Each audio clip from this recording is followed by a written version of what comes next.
We can see ourselves in the room there. Oh, Country, how you doing, buddy? I'm all right, man. How are you? I'm doing well. I'm doing well. Can anybody hear us and see us in the room? Everything coming through okay? I can't see the chat player. That's why I have to ask that question. Everything coming through? You know, there's going to be a few second delay there. The call-in number should be scrolling across the top. The call-in number is 513-258-5969. If anybody's interested. Sleep's here. Fog's here. Dogman's here. Felipa? I don't know who Felipa is, but welcome. Uh-oh, feeding back. I took care of it. There we go. So, all right, now, let's see here. Country, you've got 3 videos you gave me to play tonight with this. We've got pork shoulder, we've got bread, and we've got candle. Which one would you like to play first, or would you like to talk about one of them first? Let's talk about it for a minute. First of all, in the room, if you just put me a yes or no. If you know how to can, give me a yes. If you don't, give me a no. Let me know who that we can help out here, and what we can do, and what I've done. I am nowhere by no means an expert on any of this, but I want to, what I do know, I want to share. So, Rich, we're going to start out with the pork video when you get it fired up there, but I want to just talk about everybody tonight and show them what I've done, and if I'm doing anything wrong, maybe somebody can help me out, or maybe we can do a little bit of different. Well, you got a couple of yeses, you got a couple of no's, and what was the first video you wanted to play? Let's do the pork shoulder. The pork shoulder. It's not that long, and what I've learned since I've been prepping here for the past year. All right, we can do that. We can play the pork shoulder video. So we've got a couple of canners in the room, a couple of non-canners in the room. That's cool. Well, maybe somebody will learn something. Maybe somebody will point something new out for us here. Hold on a minute. That's the game plan. Let's play pork shoulder now. Here we go. Hey, y'all. If I can do it, dog man, anybody can. Pork I bought yesterday. 97 cents a pound for the pork roast. It was good. I'm doing my second batch of pork right now. I've got my pint jars. I filled them up. I packed them. I'm going to go ahead and put my salt in them. I'm doing about a half a teaspoon. Pork's got a lot of salt anyway, and I don't like a lot of salt. Plus, I'm got high blood pressure, so I'm not going to do it. But I'm putting about a half a teaspoon in each one. It's canning salt. Regular salt has fillers in it. It'll make your meat cloudy.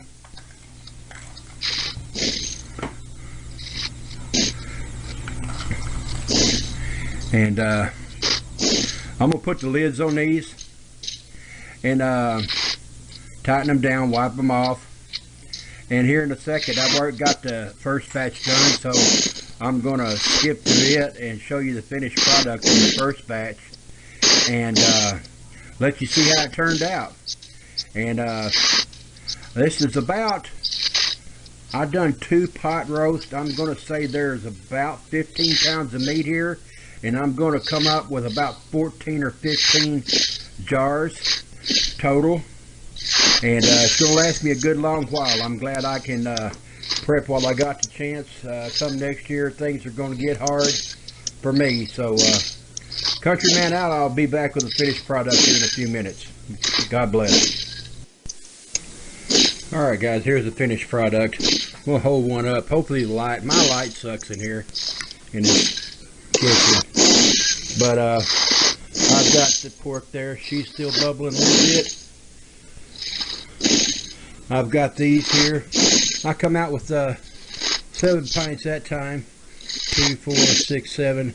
And I done 1 hot dog in honor of Ironhead 41. I got 2 more in the second batch there. And they turned out pretty good. They all sealed. And I'm going to put these on my new shelf that I got. And start canning up. I'm going to have 16 pints back in one day.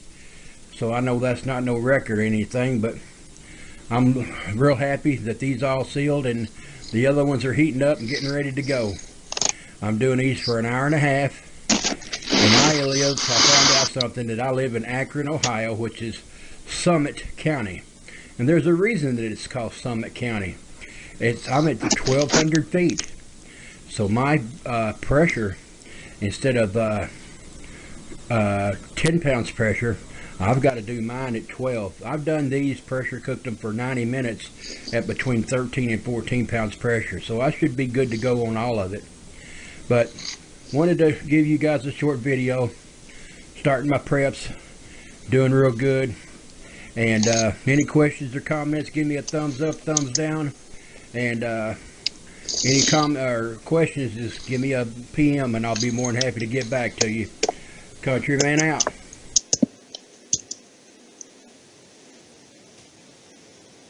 Alright, back to us. Then the question in the room is pulled pork sandwiches, cooking show. It's a little bit of everything show, and this is uncooked meat, water, and canning salt. That is the question. So, that's all it is. It's real easy to make. 90 minutes in the pressure canner. Check your altitude. I'm above 1,100 feet, so I got to go up to 12 pounds of pressure and pressure can it for 90 minutes because it's uncooked meat, and it works out just fine. It's simple, and you see how many I've got. Each one of them is a meal. You can make, those are pint jars. You can make about 3 pulled pork sandwiches on there. Philippa, you can put your barbecue sauce in there, a little bit of coleslaw on top of it, and have a party. It turns out tender. All you got to do is heat it up. I can have pulled pork sandwiches made in less than 10 minutes and served on the table. Yep. Once you can it, you just take it, you dump the water out, pull it back, dump it out, pull it out, and tear it down, and you're good to go. There's really not that much water in there. What water in there you can leave in there, and it'll evaporate off when you're heating it up. There's not that much grease in it. So when you did cube up your meat, you've cut all the fat off of it when you were getting ready to can it, and it is real low in fat. I mean, pork is running through the meat. Pork usually has their fat on the outside. It's not like the marbling of a beef. So, you know, there's not that much pork on it, or not that much fat on it. Yep. Let's see. It has to be done in a pressure cooker. Well, if you're going to store it for long periods of time, pressure canning is one way of preserving it. Now, no oxygen will get to it, so therefore it will not go rancid. It will last for a good 3 to 5 years, pressure canned. It'll not even last longer than that, but you cannot water bath it. There's a difference between, you know, heating water up and boiling it like you would a jelly or jam. You have to have the pressure, because when you cook with a pressure canner, it brings the temperature up above 212 degrees of boiling temperature inside the pressure canner, and that's what kills all your bad bacteria and germs and everything, and pressure cans it and puts it into a sterile media where it will last longer. And that also, when it cools down, it sucks down the lids on the jars and seals it up tight. And hot dogs, do you put any... I'm feeding back through you again. All right, are we getting any hot dogs? Do you put any liquid in with the hot dogs when you do them? No. I don't put any liquid at all in with my meats. Not at all. I did not put any. The hot dogs come out, they taste like Vienna sausages to me. And the answer is no. You cannot boil the jars in hot water if you don't have a pressure canner. The reason you pressure can it is because it's meat. You got to have a pressure canner, dog man. All your veggies you can water bath, boiling them in the water. That's where most canners start out, water bathing their veggies and everything else. But if you get into anything canned with meat, has to be pressure canned. It's no big deal. check your flea markets, check your Salvation Armies. You can get a pressure canner at a decent price. Make sure the seal's set. You can go online. If the seals are bad, you can buy extra parts online for used pressure canners. A good friend of mine, out of the goodness of her heart, sent me a 21 quart pressure canner, and I love that thing, man. And I've used it several times, and I am going to, this next month, I plan on doing pork, ground beef, chicken, and I think the last time I checked the turkey prices are like $1.79 a pound right now. That's not on sale, but I got to thinking, that's only $2 a pint for turkey. If I get me a big old turkey and what I'll do is I'll bake it, strip it, debone it, put it in there, and still pressure can it because it is meat, and turn around and put that in pint jars. That's only $2 a pint. So when you do the math on it, that's not going to be bad for that much meat. And with a pint of turkey, you can make turkey salad sandwiches. You can turn around and make anything with that. Oh, yeah. It's just the idea of taking everything and pressure canning it and putting it away. And I had a lady on the last show that she taught me something. I learned something from her. I forget who it was. God bless her heart. She told me it doesn't matter how much it costs now, because everything's just going to be going up in price anyway. So it might not have been a good deal when you canned it, but when the prices go up to $4 or $5 a pound, and you bought it for $3, it's going to be a good deal when you open it up.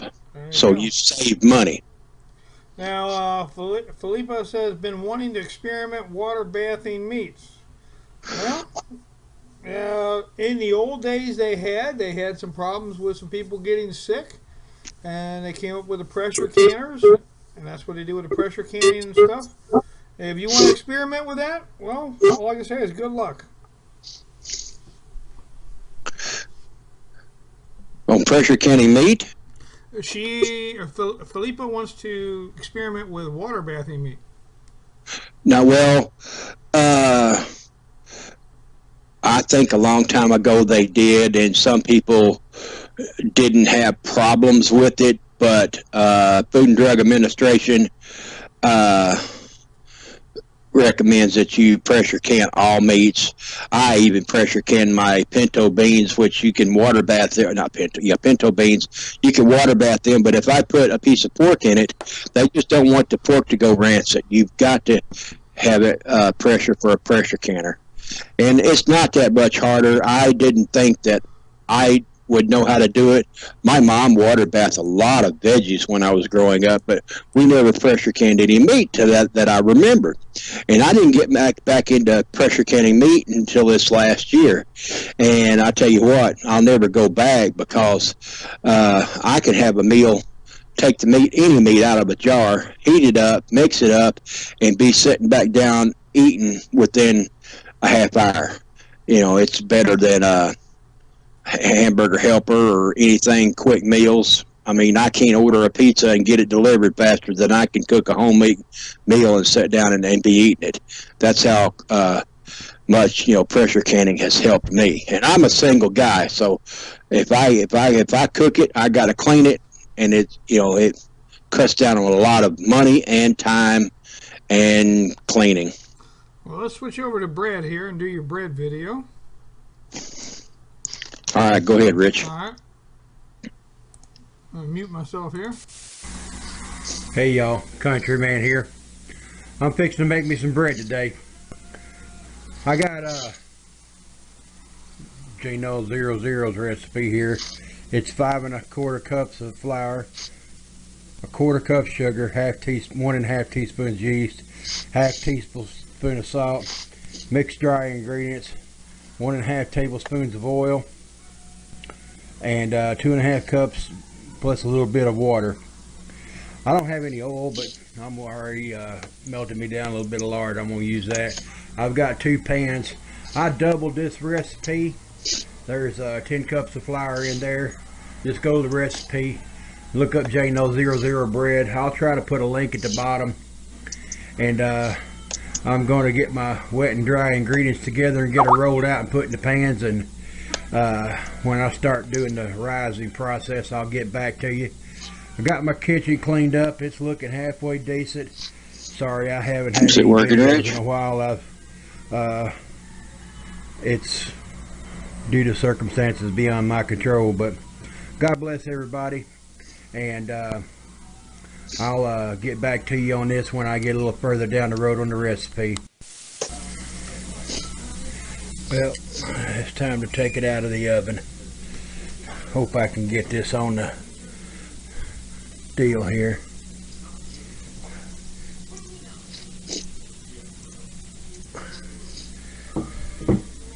Those look pretty good.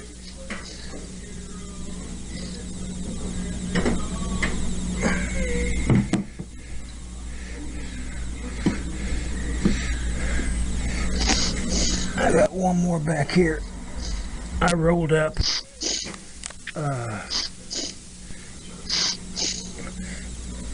butter and cinnamon on the inside. I'm fixing to put some butter and cinnamon on top of that. I've got my butter right here. I'm going to melt that all down on top and put me some butter and cinnamon on top of it, and see how that comes out. I might do a little update on this a little bit later on, and to see how it came out on the inside once I cut it. I might even throw some butter on top of these. Those look pretty dadgum good if you ask me. Now this is JNO00's recipe, and I like it very much. It's simple, even I can understand it, and turns out pretty good. But God bless you guys. Once I cut this cinnamon bread right here, I'll let you see the inside of it. Let me back out a little bit. I've got 3 loaves of bread there, and it took me about 2.5 hours to come up with them. And you can't buy bread that good in the store. God bless you guys. Countryman out. So y'all, there's my cinnamon bread. I rolled it up with my cinnamon and butter on the inside. Turned out real good. I put cinnamon and sugar on top. I went ahead and cut my big loaf of bread there, and I got plenty of open air pockets in there. I got my butter on my cinnamon bread. I got me a regular piece of bread, and it turned out real good. As much as I can say is, if I can do it, anybody can. And God bless. As far as there's my hand for that bread. It's a good 4.5 inches tall, and it's got plenty of sponge in it, and it turned out real good. Split top just like you would coming out of the factory there. So God bless. Countryman out. Happy baking to everybody.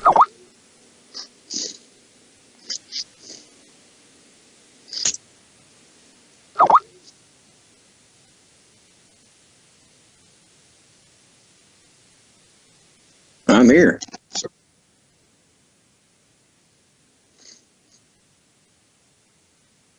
Alright, see here. We'll turn the microphone back on. I'll be alright now. Alright, so you did the bread up. You did, now what is the 2 bread were just plain white bread or wheat bread, or what were those? Those are just plain white breads. And then I had the one with the cinnamon and sugar.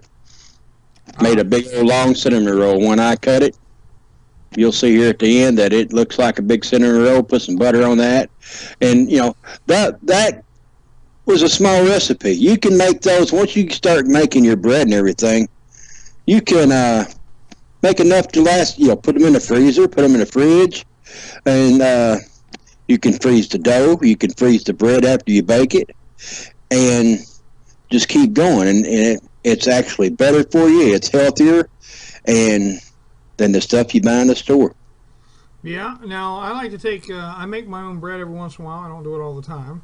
But we're not a big bread eaters. We actually eat more what you would consider, I guess, tortilla wraps. I do too, but I can't make tortillas for love or money. I wished I could. Why not? It's easy. Mine come out like dried frisbees. I don't know what I'm doing wrong, Rich. I don't know. I'll have to do a video on it and show you. But you do the tortillas up. We don't have a problem with that. We eat a lot of tortillas. The other thing that goes good is when I do make bread, I like to make what's called a harvest bread, and I add a lot of vegetables to mine. So I will add, well, not really vegetables. I should clarify that. I add more greens to mine. So I will add some onions. I may add some peppers to it. Very thinly sliced small pieces.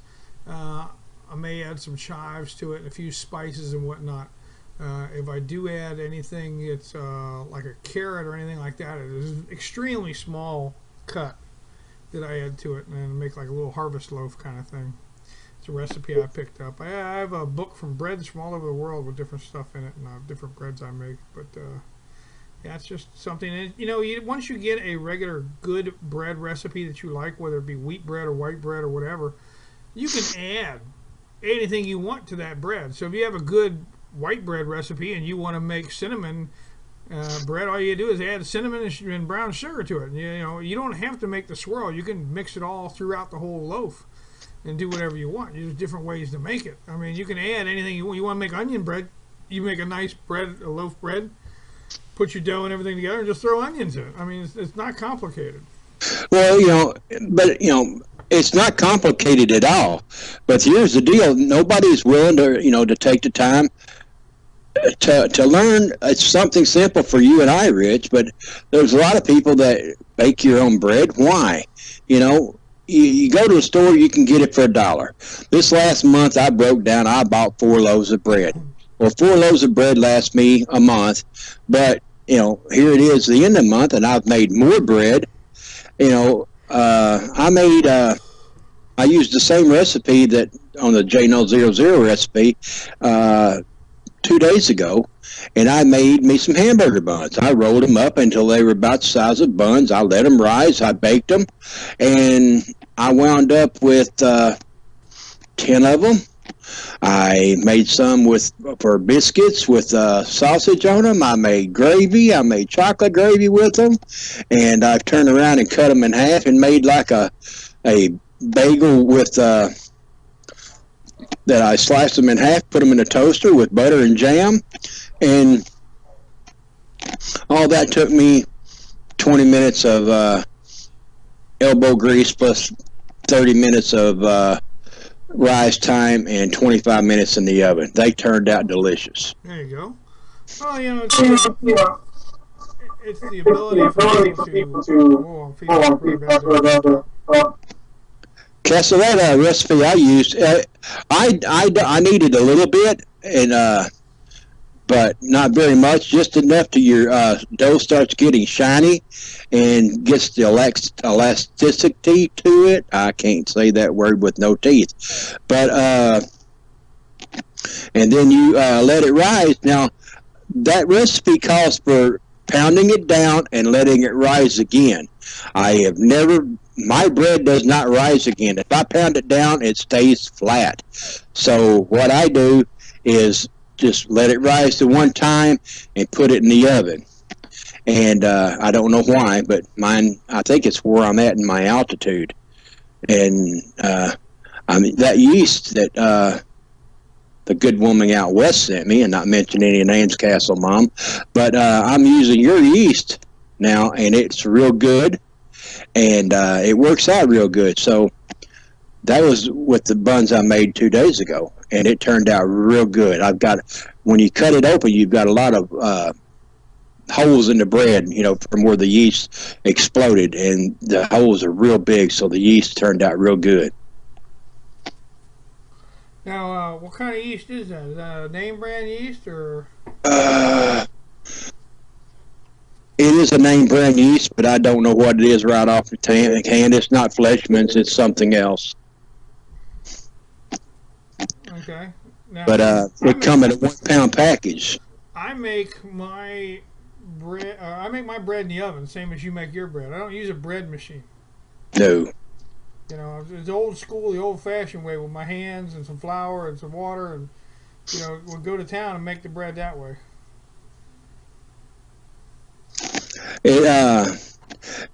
I got a big blue bowl that you seen me mixing that flour up in. That is my bread bowl. I don't use it for nothing but bread.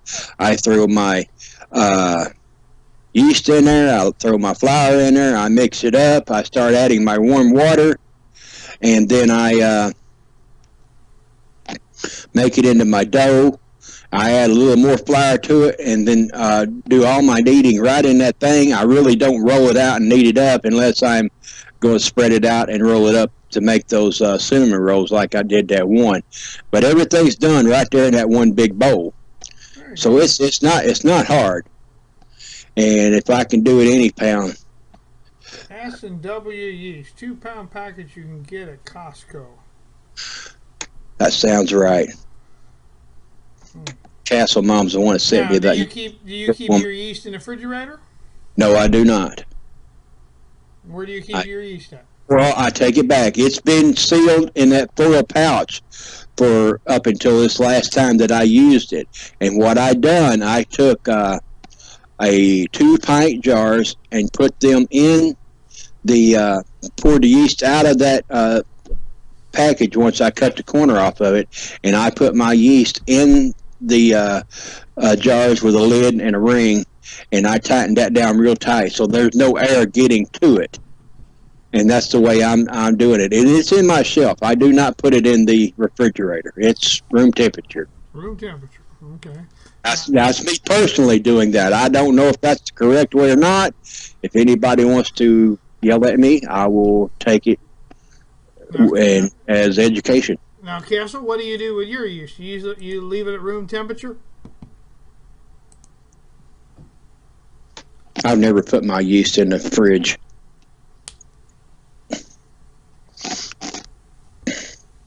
I know people who put their yeast in the fridge. I know people who keep their yeast in the cupboard. Now, I have one cupboard that I got all my baking powders, yeast, flours, and do it that way. That way, everything, I open it up, I can go to town right there. Now, I did Philippa. I've talked to her before, and she told me that when you buy your flour and everything, regardless where you buy it, what brand it is, what size it is, what age it is, what the date on it is, all flour has bug eggs in it. You can't get them out because they're smaller than the flour particles itself. So what you do, if you want to save your flour for long term, you put your flour in the freezer for up to 2 or 3 weeks, and that kills all the bugs. It doesn't take the bug eggs out, but it keeps them. If you're going to keep that flour for long term in your preps, it won't make weevils, and you won't open a bag up or jar up and have a meat surprise in it. I mean, you won't have weevils. Well, just a little extra protein won't hurt you none. I know that, but people with squeamish stomachs, me and you would say the meat's free and go on down the road, but a lot of people would throw the whole thing away and rather starve. That's right. Once they get big enough, you can sort them out, but other than that, they're okay. And you know, they used to have ship's biscuits with bugs in them. You just pick the biscuits out, you pick the bugs out of the holes, and kept going.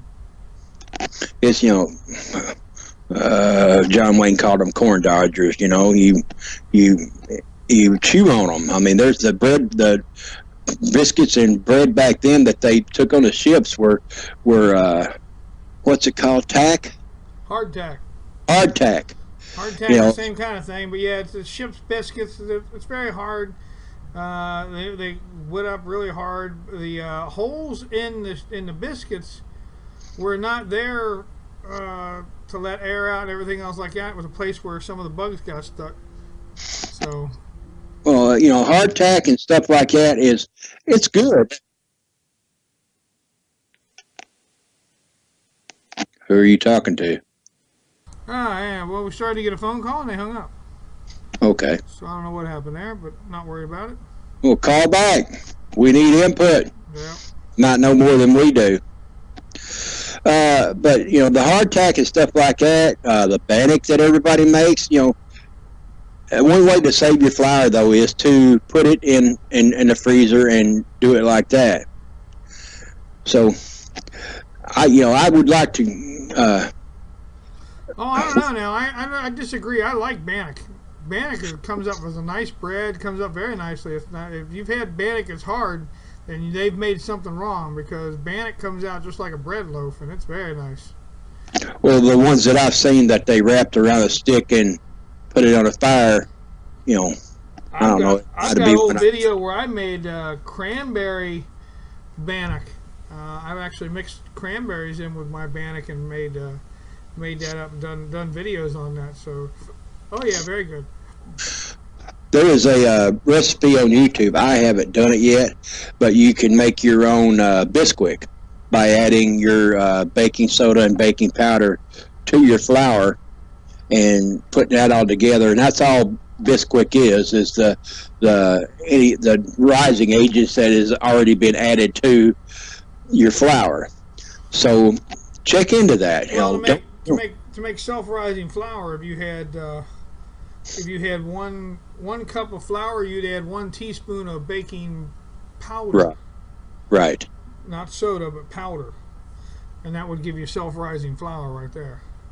Exactly. So. Now, another thing with the self-rising flour is that it has salt in it, and salt also is a deterrent for your bugs. So if you go to the store, don't buy all-purpose flour. Go ahead and get the self-rising flour, because it does have salt in it, and the bugs won't get in it as bad, if at all. So, you know, a real good friend told me that, and I didn't know it, but I only buy self-rising flour now. Now, sometimes bannock recipes call for butter or lard or something like that. I don't add that. If we go out on the trail, I don't add the butter or lard to my bannock recipe. I just take the dry ingredients, and that's all I use. I add water to it, and I'm good to go. But I usually make mine either on a board or in a pot or something like that. I don't normally wrap it around a stick, but that's just me. And we got one more video. Now, we've been talking about cooking and baking and everything. Well, you've got this candle video where you made a candle. I was experimenting one day, and everybody wants to talk about canned heat and sterno and how to alcohol stoves. Well, I made alcohol stoves. I've got a video up on it. If we want to talk about one of these days, we can. But roll the heat video, and we'll talk about toilet paper. You know, well, we've got this video we can talk about. You could cook with this thing. I don't see why not. You could put a pot over top of it on a stand or up over, and you could cook with this candle. So here's the candle video, and you guys get an idea that you could actually boil soup with this or something like that here. So, all right, here, let me mute myself, and we'll play this bad boy.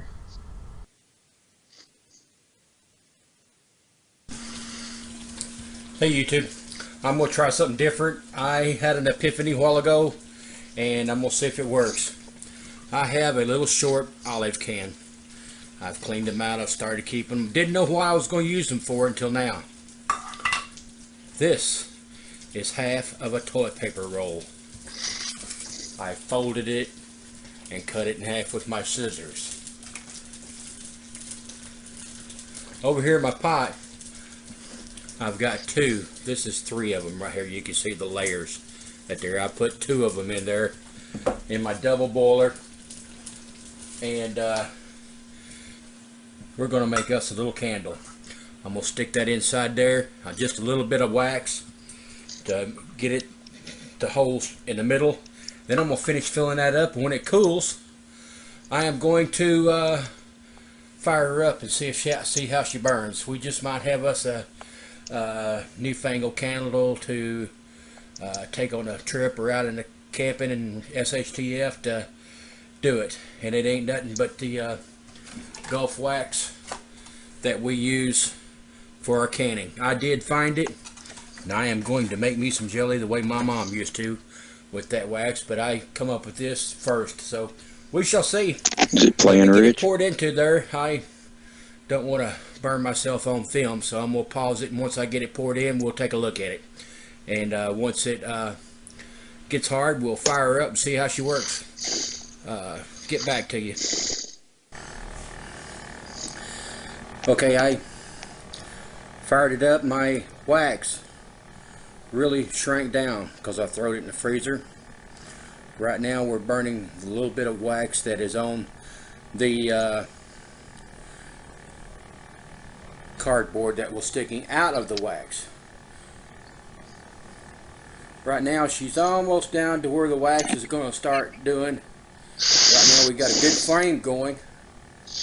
I'm going to let it sit here and burn for a few minutes and see if she don't level out. Once it gets down to the wax, it will be just like burning a candle.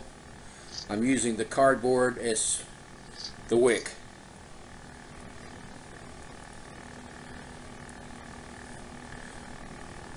When we get down to it's just burning the wick and the wax on the inside of the cardboard is starting to melt pretty good. I can see it. You guys can't see it on film because it's pretty bright flame according to my picture here.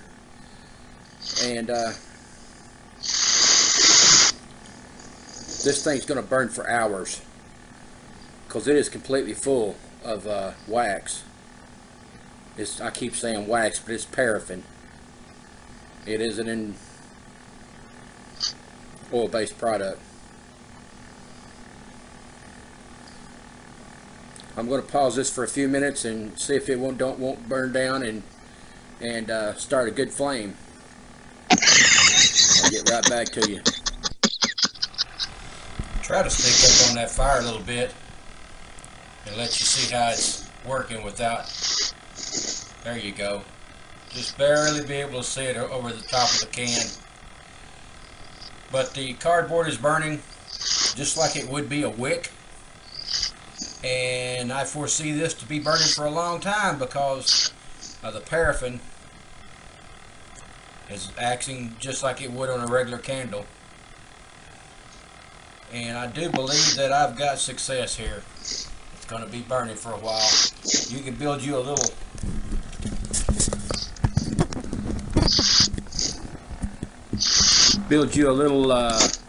stand over that. Of course you're going to have to keep it out of the wind, but anything you would. And for a candle, I don't know, I paid $3 for that wax, and I used, there's what, 3 of them in there. I figure I can make these candles for about 50 cents a piece.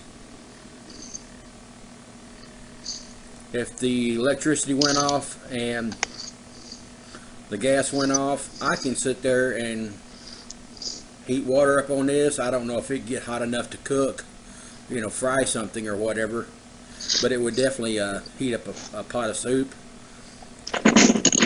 and it would be a whole lot cheaper than the canned heat, and I'd say it'd be about along the same price lines as an alcohol stove.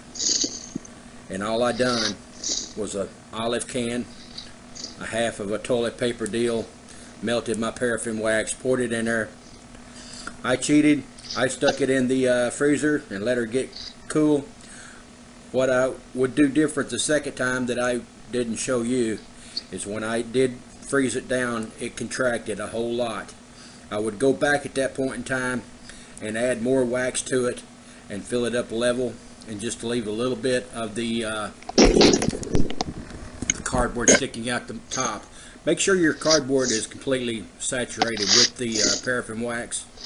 That way you can have a good fire. It did light right up. To my knowledge, it is burning pretty clean. There's going to be a little black smoke coming off of it because it is a petroleum-based product.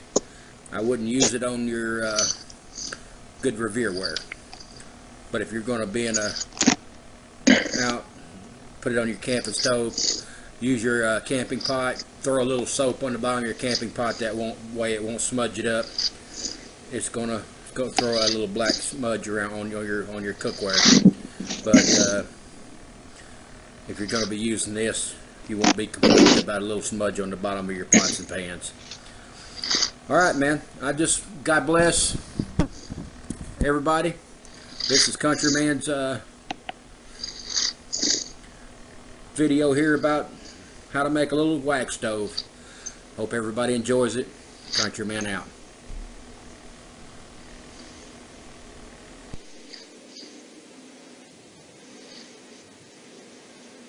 Alrighty, we are back. Plain and simple, to the point. It don't take much to make something, to heat something else up. I'm not going to cook a 10-course meal with that, but it'll heat up a can of soup if you're in a SHTF or significant life-altering event. That's what everybody think of that. Everybody can go buy a thing of wax, and let's hope you got toilet paper at the house to make the inside roll with. Well, you could use other cardboard. You could use cardboard box. You could use any kind of cardboard. You know. Yeah, I've seen those where they put a whole bunch of cardboard in the can and then just wax over the top of it. You got some playing there? Yeah, commercial. Okay, you gotta kill that thing there. That was coming across terrible. Oh my goodness. Okay. Well, I know we are getting rid of the commercials. I know we've been talking about this. We have finally figured out a way to get rid of the commercials. Been trying to write programs, trying to do other things, and I know the commercials have been kind of rough on everybody here for the last month. And Castle Mum has been working diligently behind the scenes, writing programs and doing other things, and we should be getting rid of the commercials here beginning next month. We've got some ways figured out, and if everything works together. The problem we have is getting everything to mesh. We have the things we bring people in to talk with, and then playing the videos, and then the programs I use to send all this out, hooking up to the players on the computer, on the internet, having the what do I want to say, having the servers who will pick it up and use what we have. It all takes a lot for it to come together, and thank goodness I have Castle Mum, because she has figured it all out, and I think here in the next week or so we will have it all together.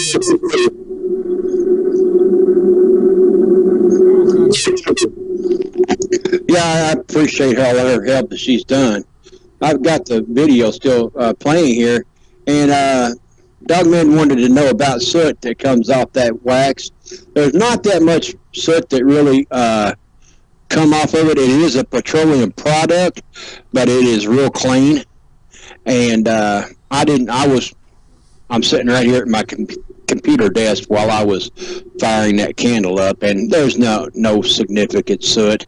I wouldn't be afraid of doing that in my house, cooking with it, and whatever. It doesn't give off that much soot, and CO2, it ain't going to be going that long enough to kill you, as far as I'm concerned. If you wanted, most people would be out hunting and fishing or backpacking or whatever when they used it anyway. I know a friend of mine that they took a old cook stove, took the insulation out of it, or burnt the insulation out of it, and used the bottom pan of the cook stove as a place to put their fire, and then took the burners and put a grate on top of the burners on top, and built enough big enough fire that the fire was coming up through the cook stove, through the holes where the burners used to be. And I think it was electric stove, so when they took it out, they just had a hole there, and they put the pot over that, and they were boiling water on top of a cook stove. So you don't need electricity, you don't need gas, but if you got an old cook stove that you can move outside and throw wood in the bottom of it, it's a metal container and hot air rises, so you're going to be able to cook on it just like you would if it was a, what, $1,500, $2,500 cast iron stove,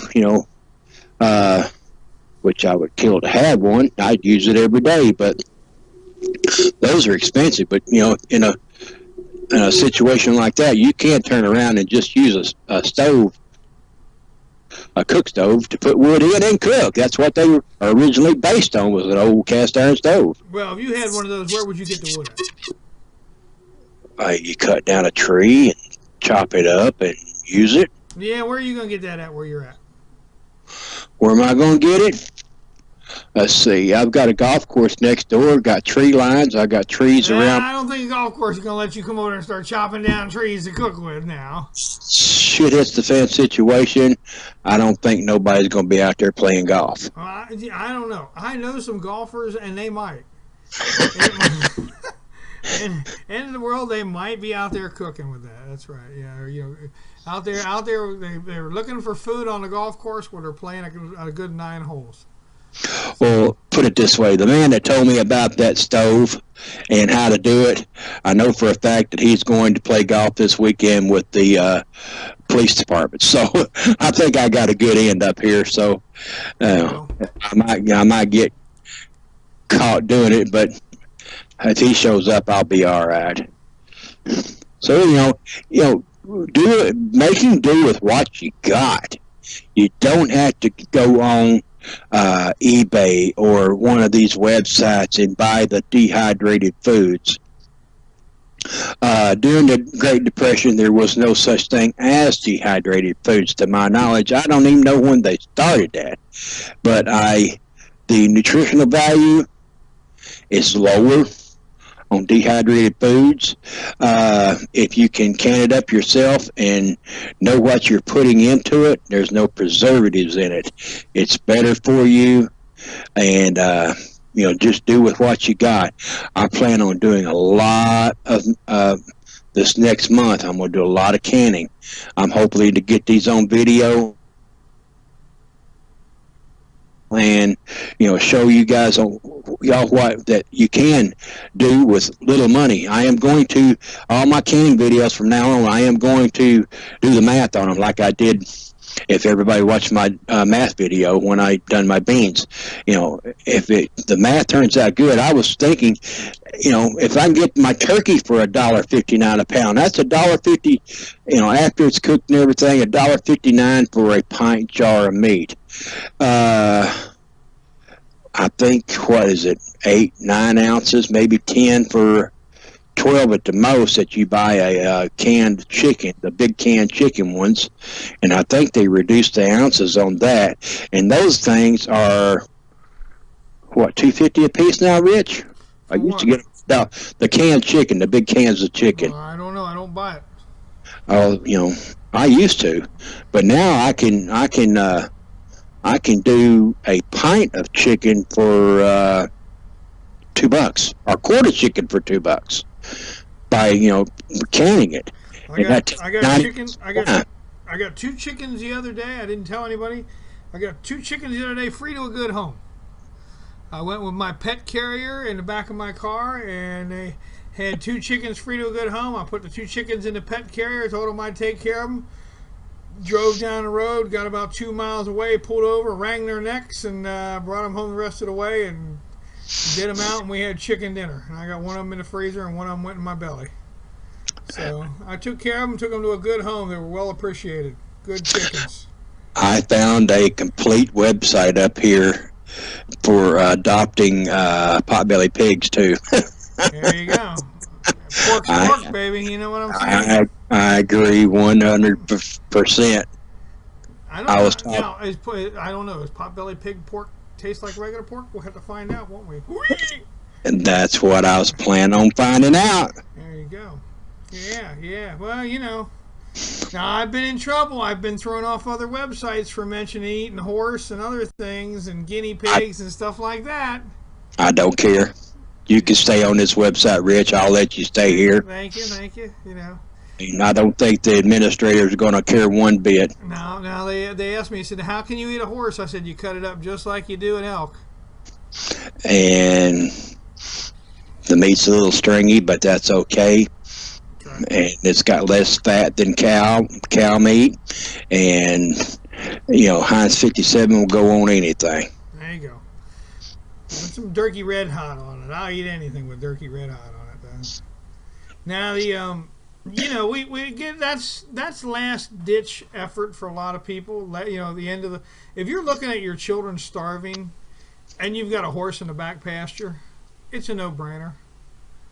There are certain things that just go out the window when what hits the fan and other things like that.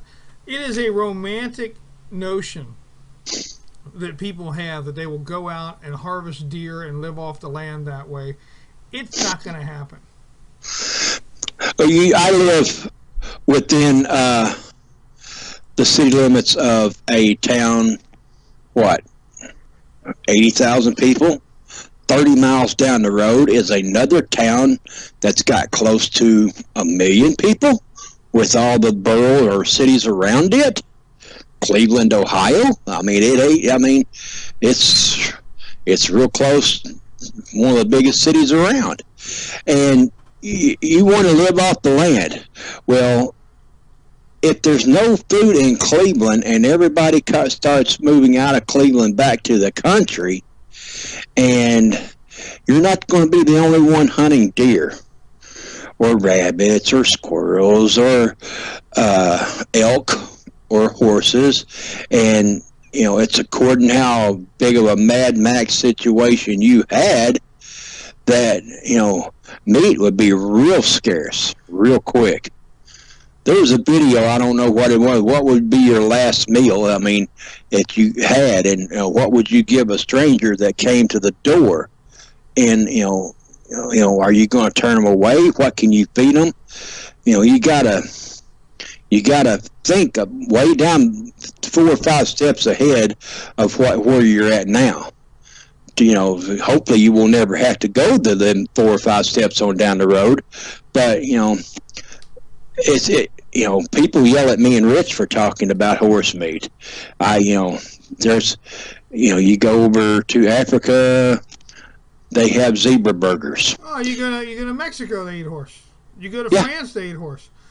Canada, in certain places, they have horse. They used to eat it here in the United States, but it's really frowned upon. But I know you can still get it certain places. But it is not frowned upon because it is bad for you. It's not frowned upon because it's not, healthy. It's not frowned upon because it's against the law. It's frowned upon because everybody goes, "Ooh, I ride them. I could never eat it." It's a pet. It's a pet. You do not name your food. You grew up on a farm. You don't name the food. But where did your groceries come from? There's a new show, Alaska, on what is that, Discovery Channel, about Alaska now. I don't know. But they're talking about going out and killing a moose or killing an elk, and they've got to have meat in the freezer, or for the winter. And they get that off the land. They live off the land. It don't matter what's on the land. They got to do it. Yeah. And if they don't, they starve. So that's the way I look at prepping. You either do it or you starve. Now, granted, I'm a long way from starving, but one of my favorite things to do is eat. So if I can can it up, save it for a rainy day, and have a good meal at the end of the month, which I'm prepping month to month right now. I'm hoping to get up to the point. My goal for this year is to get to the point that I don't have to worry about food for 2 or 3 months down the road. If it came in the end of the world and they quit my Social Security and they quit my food stamps, that I would have enough food to last maybe through a winter, to where come summertime I could either start a garden or start raising animals or something, that I would not starve to death. That's where we all need to be. I would I would raise gerbils for food, but I want them to be free range, and I can't get a small enough horse to ride around to corral them up. So the gerbils are out for me. But that was an idea, but I just can't get a small enough horse to chase them around in free range. What's the difference between a gerbil and a guinea pig? About a pound.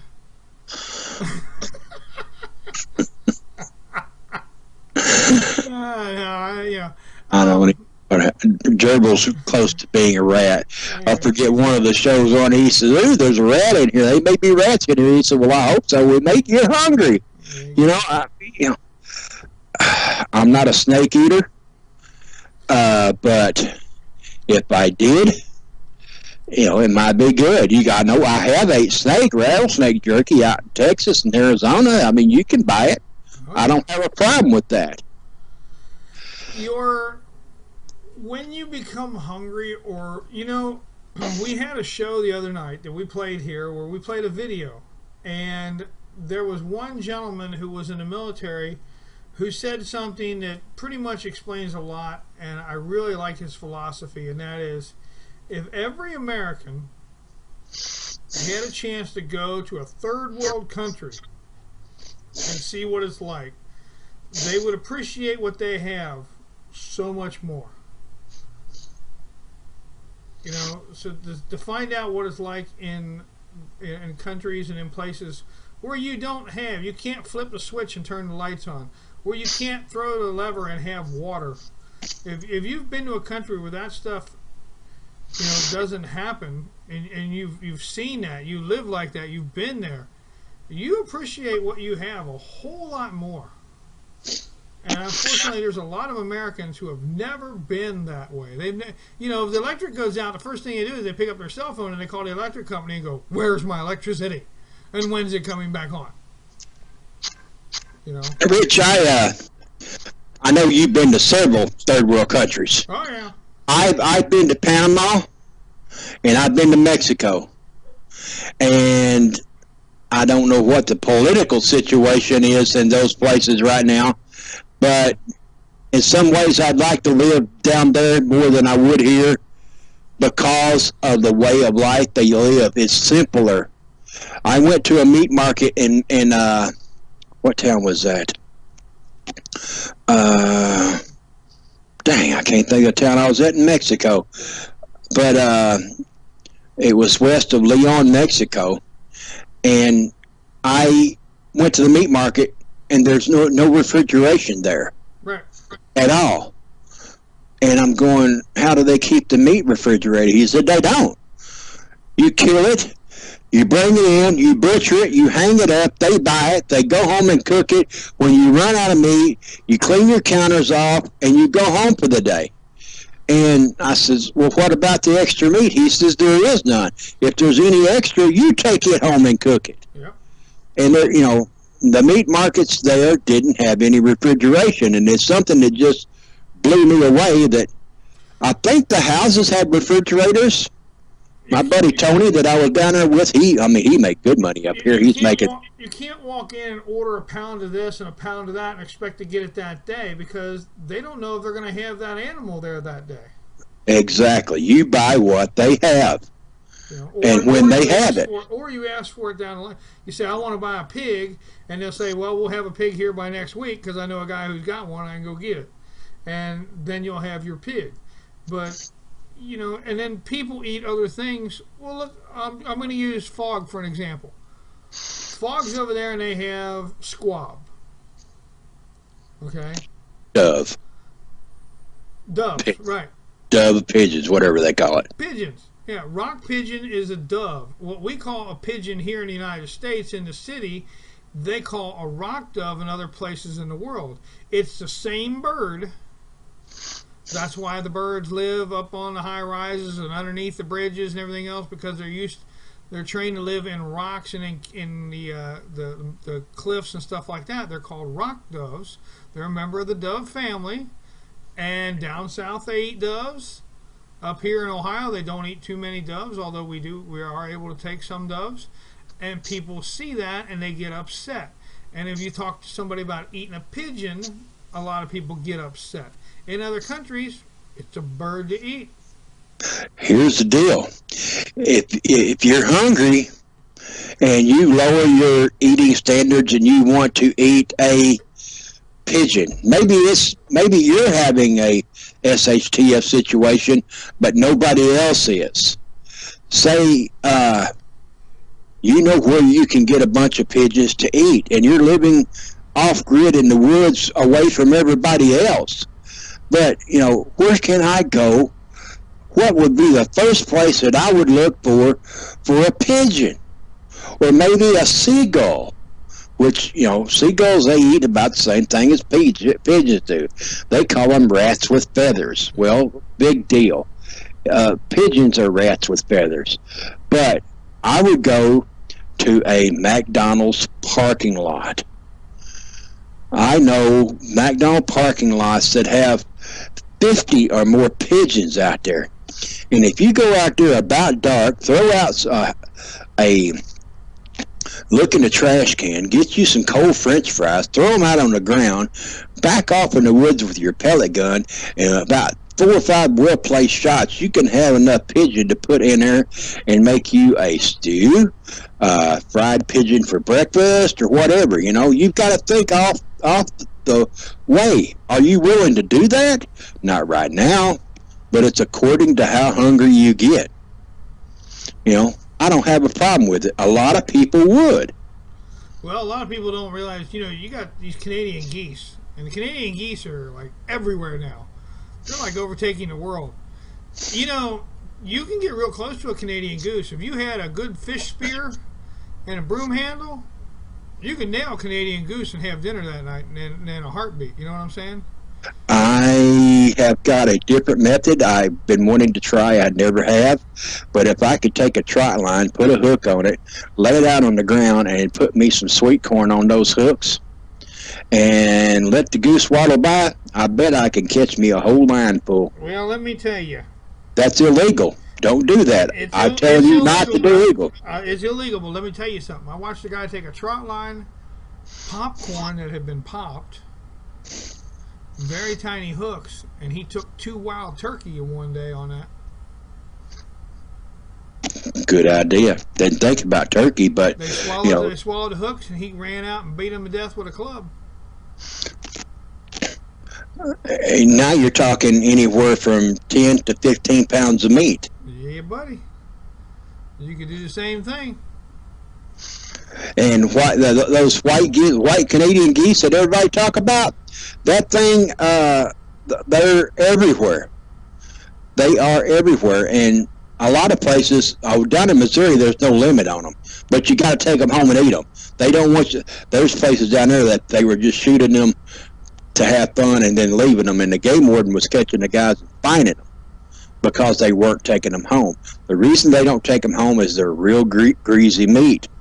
But if you cook them right, that's okay. I bake ducks, geese, and groundhogs up on a rack in the oven.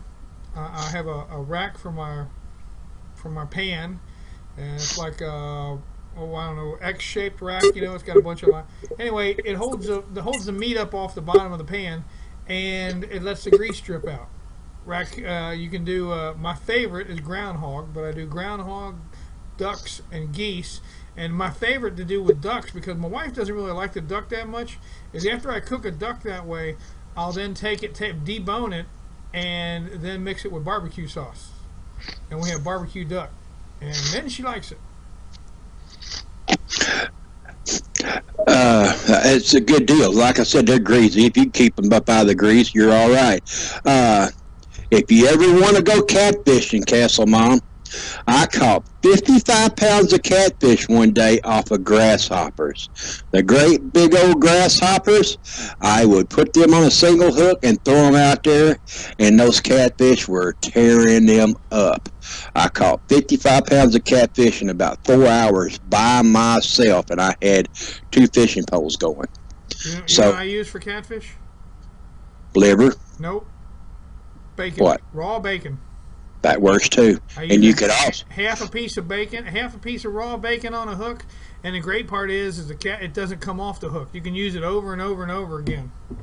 if you're down south and you got any kind of running water, take you a big old single hook, put you a piece of fat bacon on there, and throw it out there and fish on the bottom. And any turtle within a half-mile downstream is going to run up there and grab that meat. I've caught soft-shell turtles 10 or 15 at a time during one fishing trip. And you can catch loggerhead turtles, terrapin turtles, soft-shell turtles, all of them with a big single hook and bacon. I've done it. Well, we're waiting for this weekend. It's supposed to rain here for the next day or so. And then we're going down to the creek and I'm going fishing. But I'm just taking my hands. I ain't taking poles. You're going to go hogging. That's right. Me and my daughter are going to go down there. My 14-year-old, we're going to go hog. We're going to go noodling, hogging, whatever you want to call it. And that's our first trip this year, going down and doing it. That's what we're going to do. Has she ever been before? Oh, yeah. Oh, yeah. She went last year with me. Yeah. She got bit by a catfish. Yep. She's been broke in on a catfish, so. Okay, she's a better woman than I am. She ain't never been turtled yet, but I got flathead screwdrivers I take in case I get bit by a turtle. So I've got scars across my fingers from having a turtle clamp down on me. You get you one of them 3 foot across loggerhead turtles, you're gonna pull back a nub, forget finger. Yeah, I know. I've been there, come close. Come out with a water moccasin. I've come out with a turtle. I've come out with we think it was a beaver. We weren't sure. It was either that or muskrat. Muskrat. No, it was bigger than that. It was either a beaver or an otter, one or the other. Come out of the hole. I had my hand up in the hole and I felt something. I felt fur. I jerked my hand back out, and it about knocked me down coming out. We saw brown fur come out of the surface.